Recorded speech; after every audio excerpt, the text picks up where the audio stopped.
important d'écouter Manuel Bompard sur ça. Vos propos sont évidemment très attendus dans un contexte d'actualité très chargé. On va augmenter le son. Que vous êtes le coordinateur de la France On va augmenter le son. Salut Assassin Crétin. Des Bouches-du-Rhône. Pour vous interroger tout au long de cette émission, Arlette Chabot, éditorialiste TF1 LCI. Bonjour Arlette. Olivier Beaumont, rédacteur en chef adjoint du service politique du Parisien. Et Frédéric Delpech, tout à l'heure, nous rejoindra pour son cool, mon tasse croustille là, il est cool. Comme le veut la règle, 3 questions, vous répondez par oui et par non. Et je vous rassure tout de suite, nous allons évidemment développer ces thèmes. Quentin, étudiant de 23 ans battu à mort dans une rixe qui a éclaté en marge de la venue de la députée LFI Rima Hassan à Sciences Po Lyon jeudi. Il est donc décédé hier soir après avoir été battu à mort. Est-ce qu'accueillir Rima Hassan aujourd'hui pour une conférence comporte le risque grave de troubles à l'ordre public? Non, enfin, Rima Hassan ne porte évidemment aucune responsabilité. On y viendra, ce sera évidemment notre premier sujet, vous le comprendrez. Le président Emmanuel Macron a proposé une peine d'inéligibilité obligatoire pour les élus coupables d'actes et propos antisémites, racistes et discriminatoires. Quand cette proposition arrivera au Parlement, la voterez-vous? Plutôt oui. Est-il souhaitable que les mollahs quittent le pouvoir en Iran? Oui. Voilà, 3 questions. On va commencer naturellement par l'actualité la plus dramatique, puisque je le disais, en marge d'une conférence à Sciences Po Lyon de Rima Hassan, un jeune étudiant en mathématiques de 23 ans a été battu à mort jeudi. Il est décédé hier soir. Pointe du doigt Rima Hassan. Regardez, il faut prendre le temps de regarder ces images exclusives de TF1 LCI qui montrent le passage à tabac mortel. Putain, j'ai vu la vidéo.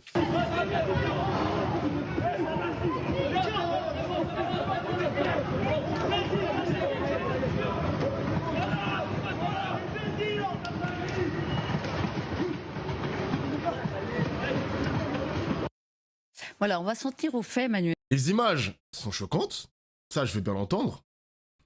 On va poser clairement les choses, les amis. Mon chat ici, tac, comme ça je vois en même temps. Ils ont cut la vidéo. En fait, ils ont pas tout, hein, ils ont pas tout le segment. Mais posons les choses calmement. Jeune homme de 23 ans, il est mort à Lyon. C'est grave, c'est tragique, y a pas de problème. Maintenant les amis, deuxième point. C'est la faute de Nemesis. On va revenir là-dessus plus tard les mecs, on va revenir là-dessus. Maintenant, le deuxième point, depuis 48 heures, on le voit, l'extrême droite transforme ce drame en arme politique. Les gars, CNews, depuis ce matin et depuis hier, parce que j'ai regardé un petit peu, j'ai suivi, ils sont en boucle, les mecs. Ils sont en boucle sur cette histoire. L'enquête, elle vient à peine de commencer. Avant que la justice, elle parle, on nous parle déjà de guet-apens, on parle déjà de lynchage organisé par les antifas, responsabilité de la France insoumise. Moi, la question, elle est simple, le chat. La question est simple.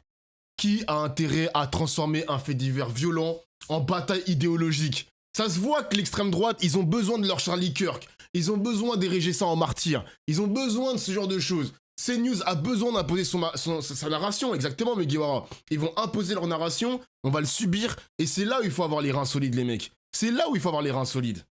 Et oui, mon gars. Mort de Quentin, enquête pour violence aggravée, pour ceux qui viennent d'arriver sur le stream. Donc pour l'instant, ce qu'on sait, c'est qu'il y avait 2 groupes. On parle de Rix, on parle d'une personne qui est restée au sol, on parle aussi d'une enquête qui est en cours pour coup mortel aggravé, violence aggravée, on le voit sur le bandeau. Les mecs, c'était pas 1 contre 10. C'était une Rix. Ça aurait pu très bien tomber sur un mec de gauche. Ça aurait pu très bien tomber sur un mec antifa. Le met dans le tweet d'Ofla, merci, flemme de la bien-pensance des médias. J'ai quand même envie d'écouter Manuel Bompard par rapport à ça. Parce que j'ai entendu des rumeurs comme quoi c'est la jeune garde qui est derrière ça. J'ai vu... alors ça n'a pas encore été totalement ciblé que c'était la jeune garde. On ne le sait pas encore. On attend de voir comment ça se passe pour l'enquête. Mais attendons de voir. Et le collectif Nemesis a dit qu'il était rentré chez lui d'Oflin. Ah les gars, il y a plusieurs discours. On va écouter... Tout à l'heure, on va écouter Alice Cordier. Vous inquiétez pas les mecs. Ne mettons pas la charrue avant les bœufs. En tout cas, on a su... Ce qu'on sait, c'est qu'il y avait 2 groupes. Rix, pas de problème. Ce qu'on ne sait pas, qui a commencé. On ne sait pas qui a commencé. On ne sait pas qui a porté les coups mortels. On ne sait pas s'il y avait préméditation. Mais pour eux, pour l'extrême droite, genre, le narratif, il est déjà imposé. Le narratif est déjà imposé dans leur crâne. Surtout la... Oh, Jurema, ça va ou quoi? Surtout que la conférence de Rima Hassan, c'était dans le 7e et la vidéo, c'est dans le 5e. Si vous connaissez Lyon, vous savez que c'est giga loin. Entre les 2 arrondissements, tu veux dire. Ok. Ok.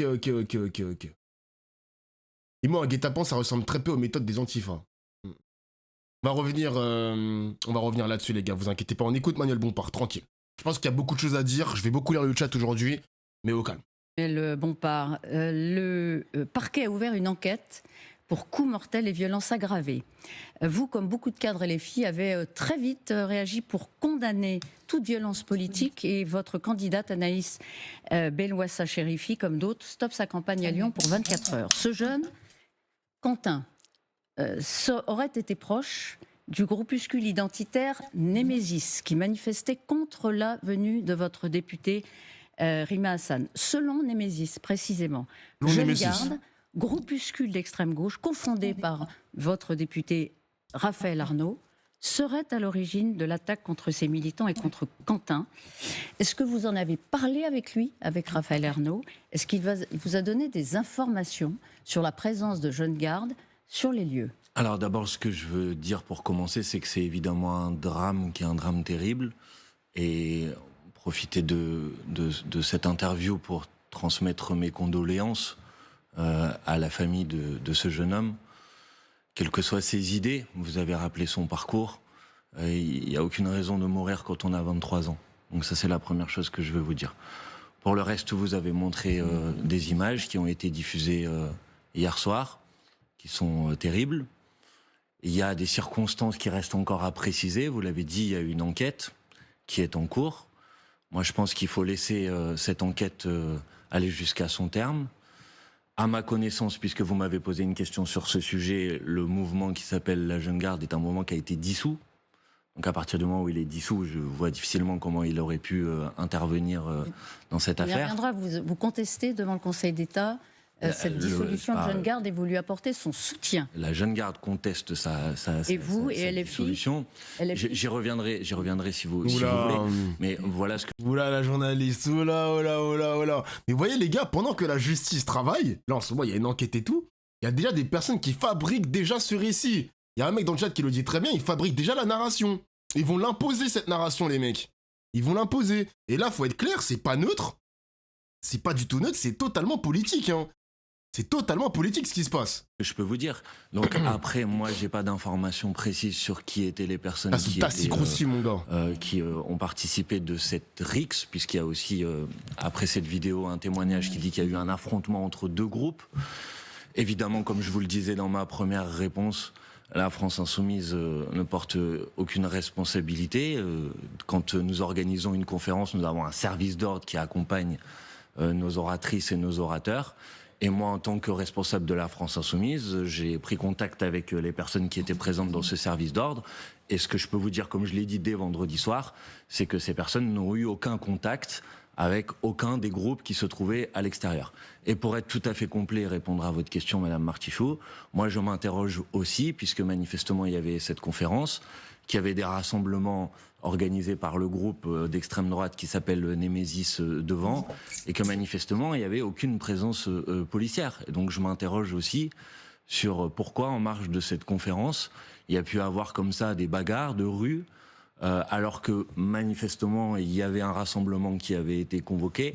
Et il me semble que c'est de la responsabilité aussi des autorités de garantir la sécurité des personnes. Arlette, Manuel, vous ne parvenez pas. Donc là, imagine seulement si c'était arrivé juste avant les municipales ou présidentielles, ce que les médias auraient proposé à l'offensive aurait été puissant, les mecs. Hein. Après, attends. C'est la diamant. Après, vraiment, faites pas les bandeurs de violence pour rien. Je jurais, ça sert à rien à part vous faire soulever à 6h du matin pour avoir fait les malins sur Internet pour vraiment rien. C'est pas être le résistant que vous pensez de se faire ficher avant même que vous ayez le besoin. Ah, les gars, franchement, j'ai vu des tweets. J'ai vu pas mal de tweets sur ma TL où il y avait pas mal de personnes qui essaient de remonter un petit peu l'historique de ce fameux Quentin pour montrer vraiment que c'était un bon facho qui méritait la mort en quelque sorte. Moi, je pense qu'on n'est pas encore sur du Charlie Kirk. Je pense qu'il est encore trop tôt. Il est encore trop tôt pour vraiment bien se prononcer. J'ai vu que là, la France Insoumise, ils sont en mode dommage contrôle. Ils sont beaucoup dans le dommage contrôle. Rima Hassan a tweeté, Mélenchon, je sais pas si Mélenchon a tweeté, mais en tout cas, Manuel Bompard a tweeté et pratiquement beaucoup de responsables de la France Insoumise ont tweeté. Il y a aussi un truc qu'il faut penser, les gars. En fonction de l'enquête, c'est là où il faut être soudé, les mecs, hein. C'est là où il faut être soudé. En fonction de l'enquête, il faut voir si la France Insoumise va pas se désolidariser définitivement de la Jeune Garde, donc indirectement toucher aussi à Raphaël Arnaud. Donc voir comment ça va se passer. Comment ça va se passer la suite. Parce que les gens, en tout cas, CNews, faut pas croire que les antifas, faut pas les voir comme des méchants extrêmement violents. Antifa, ça veut simplement dire antifasciste, mon gars. Historiquement, l'antifascisme, c'est de s'opposer aux idéologies fascistes. Ça, c'est un tapin ce que je suis en train de dire. Le racisme, la hiérarchie sur la couleur de peau, tous les trucs d'enculés, la nation pure, etc. Blablabla. Tous les trucs de merde, quoi. Tous les trucs de merde. Donc, être antifasciste, c'est pas automatiquement être violent. Parce que là, CNews va nous faire croire, c'est ça le discours, hein. CNews va nous faire croire que l'antifascisme, c'est uniquement de la violence. C'est uniquement de la violence, alors que simplement, l'antifascisme, c'est une position, enfin, en tout cas, être antifasciste, c'est une position politique, en quelque sorte. Bah gros, c'est chaud là, la droite va vouloir se venger. Alors la vengeance, les gars, la loi du talion en France, œil pour œil, dent pour dent, putain, mon gars, on verra, hein. Mais moi, je les ai vus les tweets, hein. Je les ai vus les tweets des antifas qui disent attention à vous, attention à vos déplacements, attention à ceci, attention à cela. Ça va être tendu les prochains jours. Ça va être tendu. Il y a quoi comme élément pour relier à la jeune garde, à part le fait qu'il y ait des antifas. Alors, c'est Nemesis qui a parlé. Genre, Nemesis a identifié des personnes connues pour faire partie de la jeune garde. Mais encore une fois, les amis, il faut attendre l'enquête, il faut attendre de voir comment ça se passe. Donc, moi, je le répète encore une fois, être antifasciste, c'est une position politique qui veut qu'on refuse l'extrême droite, tout simplement. Est-ce que certains groupes antifa peuvent être violents? Oui, mais c'est comme d'autres groupes d'extrême droite qui, eux aussi, sont violents. Non, excusez-moi. Donc, réduire tout l'antifascisme à de la violence, c'est simplement être malhonnête. Voilà, je le dis de manière très calme, c'est être malhonnête. C'est être malhonnête. Parce que dans cette rixe, 10 contre 10, 20 contre 20, ça aurait pu très bien tomber contre un gaucho, les mecs. Ça aurait pu très bien tomber contre un gaucho. Donc, nous faire croire que c'était un 1 contre 10, qu'il y avait un mec isolé et on l'a tapé dessus. Non, les amis, non. C'est trop facile d'imposer ce genre de récit. Non, mais t'inquiète, je dis ça pour les bandeurs max. Ah, ok. C'est Emma qui parle à un mec du chat. Continuons. Répondu à la question d'Elisabeth Martichoux. La Jeune Garde a été cofondée par Raphaël Arnaud, qui est aujourd'hui député de la France Insoumise. Oui. Bon, forcément, on se dit que vous l'avez appelé, vous lui avez demandé s'il est au courant ou non d'une mobilisation. Non, juste voilà. Mais j'ai compris votre question. Non, vous savez pas. Il y a 2 poids 2 mesures quand la violence vient de groupuscules d'extrême droite. Mais les mecs, il y a eu plein de vidéos amateurs. Des vidéos amateurs qui ont été partagées sur les réseaux. Là, il y a eu un mort, donc évidemment, ça va en faire la une des journaux. Mais les mecs, excusez-moi, mais la violence d'extrême droite, blessures graves, etc., il y en a eu beaucoup sur les 5 dernières années. Ça a pas fait la une, hein. Ça a pas fait la une, les mecs, hein. Franchement, pas ouf, hein. Pas ouf. L'extrême droite, c'est pas mieux. L'extrême droite, c'est pas mieux, mais le traitement médiatique, il est vraiment différent. Répondu la question. Et ensuite, certains membres de ce groupe, Némésis, affirment qu'un des collaborateurs parlementaires de Raphaël Arnaud était sur place. Donc on se dit la proximité entre lui et vous fait que vous l'avez appelé, vous lui avez dit qu'est-ce qui s'est passé à Lyon. Madame Chabot, moi, jeudi soir, puisque c'est jeudi soir que ce drame a eu lieu, j'étais à l'Assemblée nationale et j'étais avec Raphaël Arnaud à l'Assemblée nationale. Donc, essayez, comme le font ces groupuscules d'extrême droite, de lui imputer. Attendez. C'est la réponse, laissez-le répondre. Moi, je vous réponds, pardon, madame. Moi, je vous réponds précisément. Si vous répondez pas à la question. Je vais aller non, répondez à la question qu'on vous pose. Pardon, excusez-moi, mais vraiment, madame, on cherche à clarifier la situation. Je pense que je suis très clair dans mes propos. Est-ce que vous avez eu Raphaël Arnaud au téléphone ou un contact depuis Raphaël Arnaud n'a aucune responsabilité dans ce drame. Il vous l'a dit? Il y a une enquête en cours, madame. Et ce que je peux vous dire de manière très simple et de manière très claire, c'est que si une personne, puisque vous dites que certains disent qu'il y aurait eu, mais c'est certain, pour l'instant c'est des groupuscules d'extrême droite qui ont donné depuis jeudi soir un certain nombre d'informations qui, parfois, pour certaines d'entre elles, ont été largement démenties par les faits. Donc comprenez ma prudence. Est-ce que Raphaël Arnaud, c'est ça, en fait, LCI est en train de se baser uniquement sur le narratif de l'extrême droite. Les Némésis, parce que les Némésis ont été les premières à prendre la parole. contre le narratif victimaire des néofascistes, la liste des victimes de l'extrême droite depuis 2022. 11 morts, 19 blessures graves par balle ou arme blanche lors d'une agression raciste et fasciste depuis 2022. Ah ouais, ils ont fait toute une chronologie... Ah ouais, quand même. Ok, merci d'avoir partagé l'article. First message en plus, hein, monsieur Bastet. Merci mon gars, merci. Certitude. Comprenez ma prudence. Est-ce que, pardon, simplement, pour clarifier justement cette situation, ce sont des questions. Oui. Est-ce que Raphaël Arnaud vous a indiqué qu'il n'y avait pas la présence de son collaborateur sur place? Mais Raphaël Arnaud m'a dit, et j'en ai la démonstration et la certitude, puisque j'étais à ses côtés, qu'il n'était pas présent. Pour le reste, je n'en sais rien, oui. Madame Martichoux. Attendez, je vais aller jusqu'au bout de ma question. Je n'en sais rien, et il me paraît évident que si un collaborateur parlementaire, quel qu'il soit, d'un groupe politique, quel qu'il soit, devait avoir une responsabilité dans ce drame, et il me paraît certain et évident qu'il ne peut plus être collaborateur parlementaire de qui que ce soit. Si vous ne peut pas être plus clair que ça. Si vous étiez ensemble à l'Assemblée, ça veut dire qu'évidemment vous avez évoqué et vous avez eu le temps. Merci Anguille pour le seul. Jeudi soir, on n'avait pas les éléments, madame. Vendredi, vous avez eu largement le temps d'échanger avec Raphaël Arnaud. Mais moi, je ne réagis pas. Évidemment, la jeune garde, il connaît parfaitement Lyon.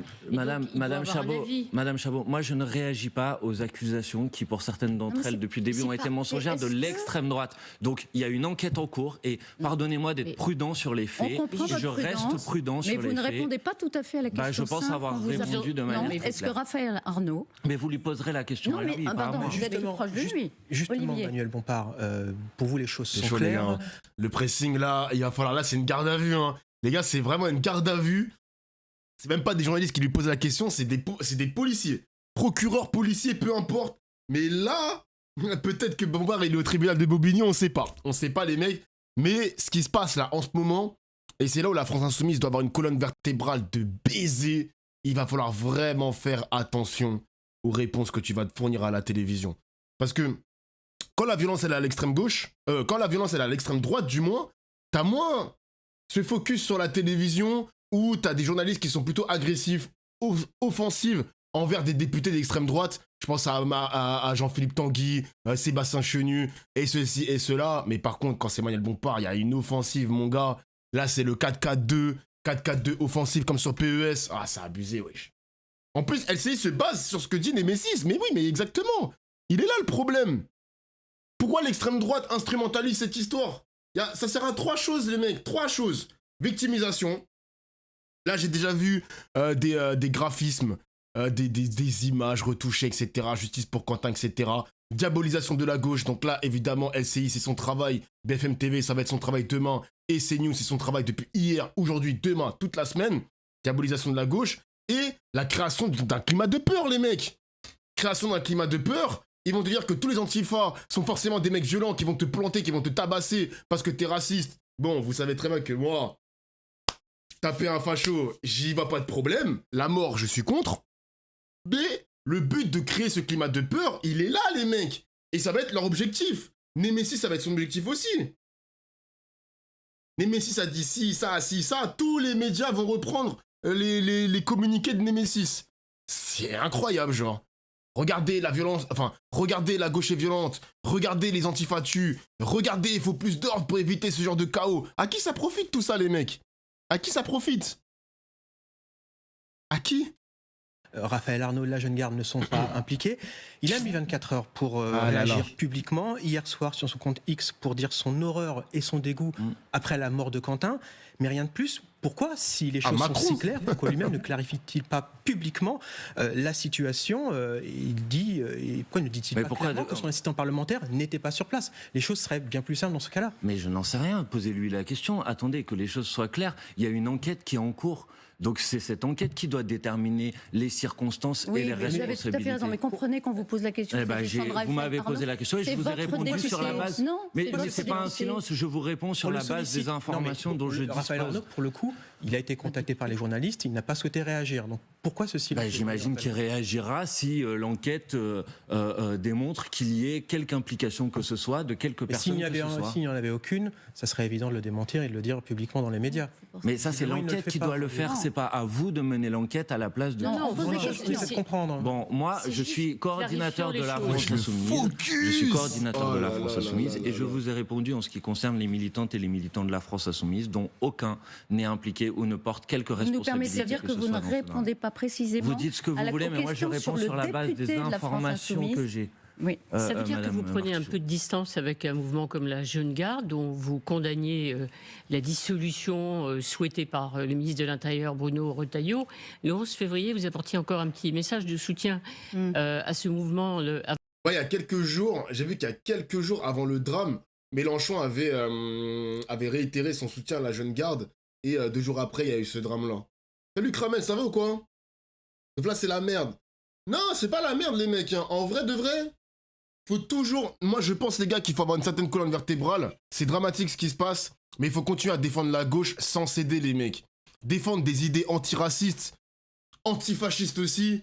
Ce n'est pas forcément défendre la violence non plus, les mecs. Hein. Il y a un pressing qui va être opéré pendant plusieurs semaines. Il va falloir avoir une colonne vertébrale, les gars. Il va falloir avoir une colonne vertébrale.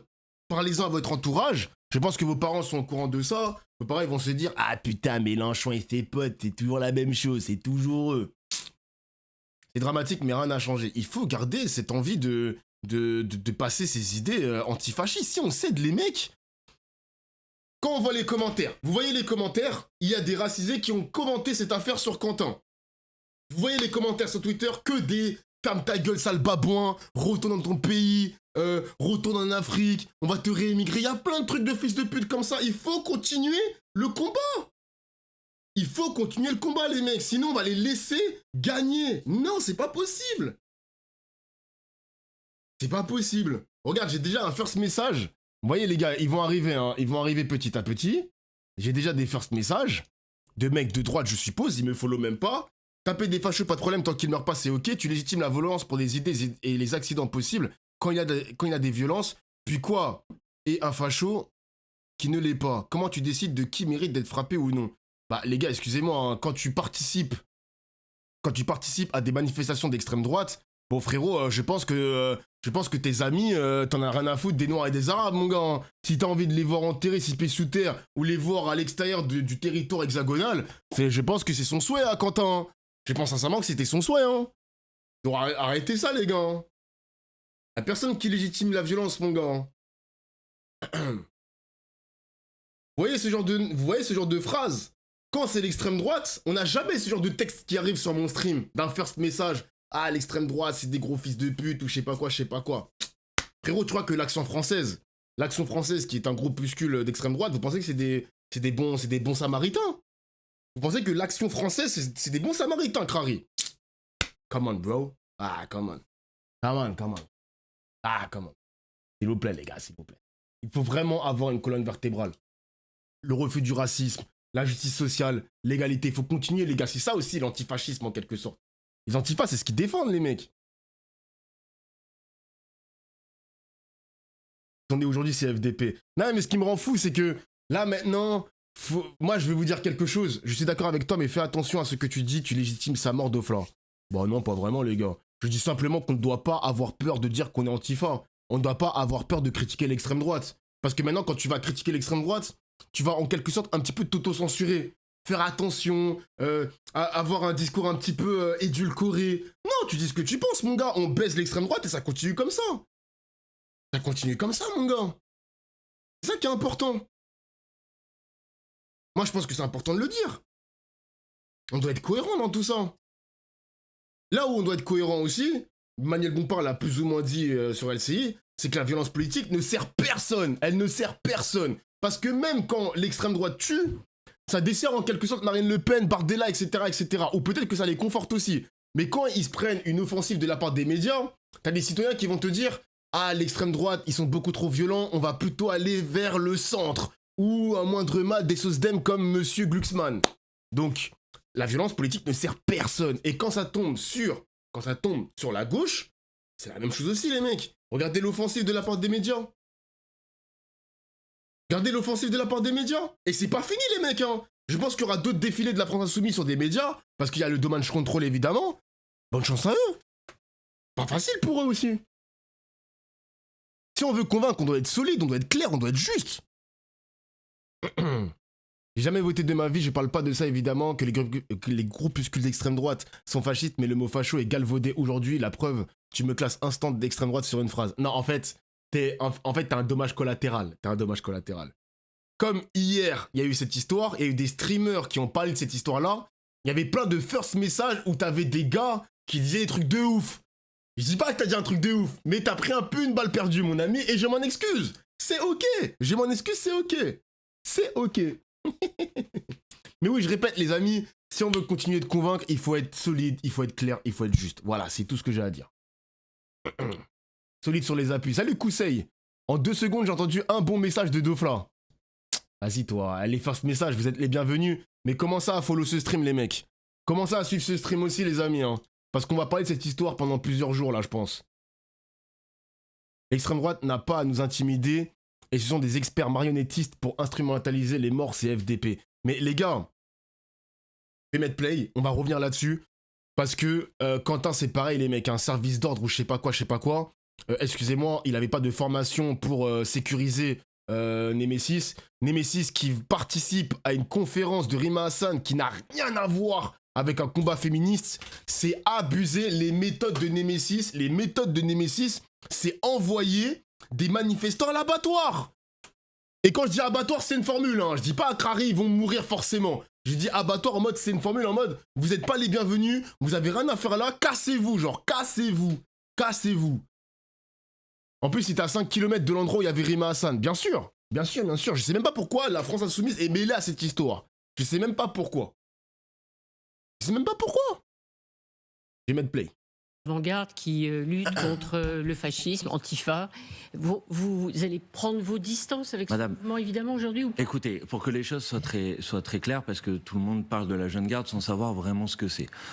Il y a à Lyon, depuis des années et des années, un contexte qui est un contexte extrêmement grave d'implantation de groupuscules fascistes, de groupuscules d'extrême droite, qui sont responsables d'un certain nombre d'agressions, qui sont responsables d'un certain nombre de violences parfois racistes, de violences parfois, par exemple, en marge de rassemblements ou de réunions publiques. Dans ce contexte-là, il y a un certain nombre de groupes qui se sont constitués à Lyon et qui, si j'en crois ce qu'ils prétendent, se sont fixés comme objectif de sécuriser la possibilité pour les uns et les autres de pouvoir circuler librement dans Lyon et de tenir des événements politiques. C'est donc l'objectif de ces groupes-là, c'est un objectif de défense. Sécuriser, dites-vous. Attendez, précisément, c'est la raison pour laquelle je vous dis que moi, j'ai toujours dit que des groupes qui défendaient, qui faisaient en sorte qu'on puisse militer, circuler librement à Lyon et ne pas être menacé en fonction de sa couleur de peau ou de sa religion, je les appuyais et je les soutenais. Mais ça n'encourage pas la violence. Attendez, mais je vais aller jusqu'au terme de mon... Et c'est le finir, comme ils disent. Est-ce que ça justifie parfois l'utilisation de la violence ? Précisément non. Et c'est la raison pour laquelle je vous dis que moi, j'ai toujours apporté mon soutien à partir du moment où c'était des initiatives qui visaient précisément à défendre et à permettre à chacune et à chacun de pouvoir exprimer ses idées et ses opinions, de lutter contre la violence. Ce que je vois sur l'image que vous avez, la vidéo que vous avez postée tout à l'heure, ne correspond pas à des gens qui se défendent. Parce que quand on se défend, on ne frappe pas un homme qui est à terre. Donc ça n'a rien à voir avec le soutien que nous avons pu apporter à des groupes qui étaient là pour se défendre. Et donc on précise, si Jeune Garde devait être impliquée, l'enquête le dira. Mais si c'était le cas, est-ce que vous continuerez quand même de demander que l'association ne soit pas dissoute ? Mais s'il y a une implication de la Jeune Garde dans ce drame et dans la mort de cet individu, évidemment qu'à partir de ce moment-là, il y a des mesures qui seront prises, y compris par les autorités, et que tout le monde devra respecter, parce que ça me paraît évident. Vous arrêterez de demander s'il y a une responsabilité directe établie par l'enquête, évidemment. Olivier. Alors, il n'y a pas qu'à Lyon. C'est important ce qu'il dit Manuel Bompard, c'est important. C'est ce que je voulais dire en début de vidéo, les gars, en début de stream, c'est que le soutien LFI Jeune Garde, ça va se casser, les mecs, hein. Ça va se casser, hein. Est-ce que Jean-Luc Mélenchon va se détourner des groupes d'Antifa ? À voir. que la jeune garde serait potentiellement impliquée, puisque s'il y a une demande de dissolution du ministre de l'Intérieur de l'époque, Bruno Retailleau, c'est bien que ce mouvement a été plusieurs fois par le passé impliqué dans des mouvements de violence. Est-ce que c'est pas un problème pour Jean-Luc Mélenchon, notamment dans la perspective de 2027 ? On voit bien en ce moment qu'il cherche à polir son image auprès des Français pour cette bataille électorale. Est-ce que c'est pas un problème pour Jean-Luc Mélenchon et pour votre mouvement de continuer à être associé à ce mouvement qui parfois est impliqué dans des mouvements de violence ? Moi je vous ai répondu, moi je ne suis associé à aucun mouvement qui est impliqué dans des mouvements de violence, d'accord ? J'appuie et je comprends des initiatives qui parfois peuvent être prises pour sécuriser des événements comme ça a dû être le cas à Lyon. Parce que là, évidemment, on est dans le contexte de ce drame absolument terrible. Mais je dois quand même vous rappeler que depuis maintenant 2022, le nombre de personnes qui sont décédées, qui sont mortes suite à des agressions de groupuscules d'extrême droite, c'est 11 personnes. Alors, un mort, donc, attendez, non mais peut-être que ça ne vous intéresse pas, mais moi ça m'importe. Si, mais donc, je vous dis que... Il y a des viewers qui m'envoient plein de... tweets de qui était Quentin. Putain, les trucs de fou malade.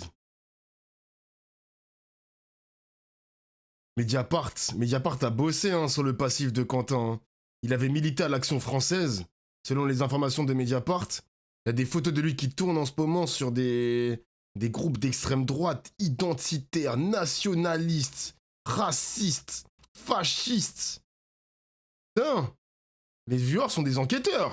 À partir du moment, madame, juste je réponds et après je vous laisse poser votre deuxième question.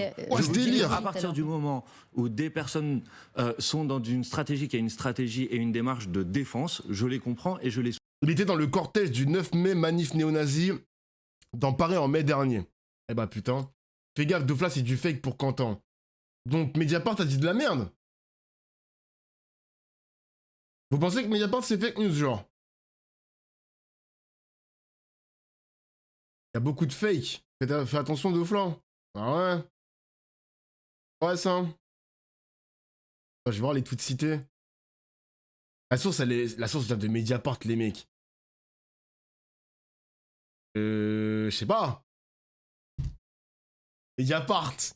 Les médias mainstream nous présentent ça comme un simple étudiant de mathématiques. Ouais, c'est ça. Mais si on creuse un petit peu... En fait, je vais vous dire quelque chose, les mecs.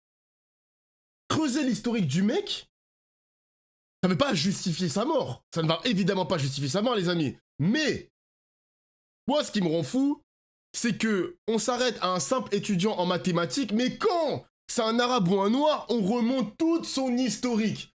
Toute son historique est épluchée de A à Z. Et de manière générale, toutes les personnes qui sont à gauche, on a tout son historique. Par exemple, sur Raphaël Arnault, quand elle a été investie à la législature pour être députée, c'était la même chose. Ils avaient épluché tout le Raphaël Arnault, fichier S, il a fait ci, il a participé à ça, etc., etc.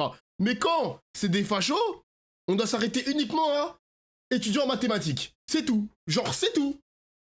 Zarma, on peut pas creuser un peu historique Google, etc. On peut pas, genre, c'est interdit. Arrêtez, les mecs. Arrêtez. C'est pour ça que le combat continue. Moi, j'ai envie de continuer ce combat, les mecs. Moi, j'en ai reçu des messages des personnes qui veulent baisser les bras parce que là, on a passé un cap. Non, les gars, faut continuer.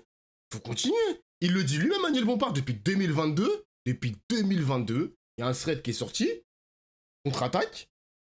Extrême droite tue. Extrême droite tue, mon gars. Mais ça, les médias, ils en parlent pas. Ils en parlent pas du tout.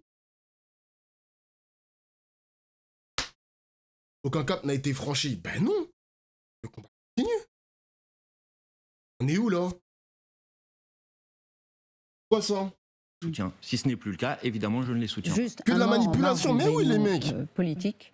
Un garçon de 23 ans, a fortiori, mais ça ne s'est pas produit depuis je ne sais pas quand. Enfin, depuis des années, sans doute, oui. Des années. C'est un cadre quand même rarissime. Évidemment, vous avez tout à fait raison et je l'ai dit, je crois. Oui, on vous a entendu dire effectivement, nous aussi on attend l'enquête de la justice, l'enquête de la police. Ça veut dire que vous faites confiance à la police, à la justice pour établir la réalité des faits de ce Lyon. Totale confiance. Totale confiance. J'espère qu'il y aura effectivement une enquête qui permettra de déterminer les circonstances et les responsabilités des uns et des autres et que ça permette de rendre justice à ce jeune homme et à sa famille, évidemment. Alors on se parle, Jean-Luc Mélenchon n'a toujours pas réagi à la mort du jeune Quentin. S'il a réagi hier, il a dit que c'était un drame. Non, il a réagi hier, il a dit que c'était un drame, et je partage l'idée. Mélenchon, il a réagi oralement, mais lui, il pense qu'il n'a pas réagi parce qu'il n'a pas tweeté. Pour eux, une réaction, c'est forcément un tweet. Le journalisme en France, vraiment, ils sont finis à la pisse, les mecs, hein, ils sont finis à la pisse. Faites votre travail. Faites votre travail. Évidemment qu'il ne va pas réagir forcément sur Twitter. Les journalistes, faites votre travail, putain de merde. Et que c'est effectivement un drame. Laurent Nunez, le ministre de l'Intérieur, hier soir, il a adressé un télégramme à tous les préfets pour renforcer